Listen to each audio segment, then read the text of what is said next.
Hawaii to file first court challenge to new Trump travel order. The state of Hawaii said it will ask a federal court on Wednesday for an emergency halt to President Donald Trump's new executive order restricting travel from 6 Muslim-majority countries, becoming the first state to challenge the ban in court. In a court filing on Tuesday, Hawaii said it would seek a temporary restraining order against the new travel ban. Hawaii's suit against the original executive order was put on hold. The Trump administration this week issued a new executive order that supplanted an earlier, more sweeping one which had been challenged in court by several states in addition to Hawaii. The new order is much more narrowly tailored than the first one issued in January.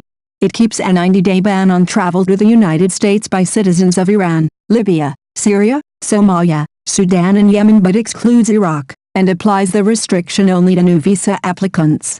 To be sure, the new executive order covers fewer people than the old one, Neil Katyal, one of the lead attorneys for Hawaii, said in an interview with CNN.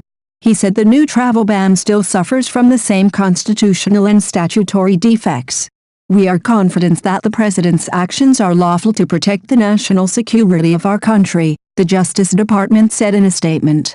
In a joint filing, Hawaii and the U.S. government asked for oral arguments in the case to be held March 15, a day before the new travel order is set to take effect.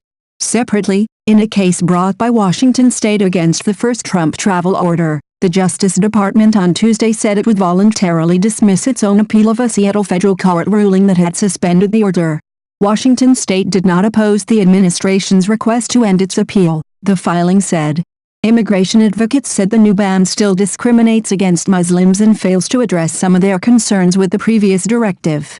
Legal experts said the new ban would be harder to challenge because it affects fewer people living in the United States and allows more exemptions to protect them. Washington State Attorney General Bob Ferguson on Monday said his office was evaluating whether it would challenge the new order and would likely decide this week. The Ninth U.S. Circuit Court of Appeals last month had blocked Trump's first order, saying Washington State would likely be able to prove that it violated constitutional protections.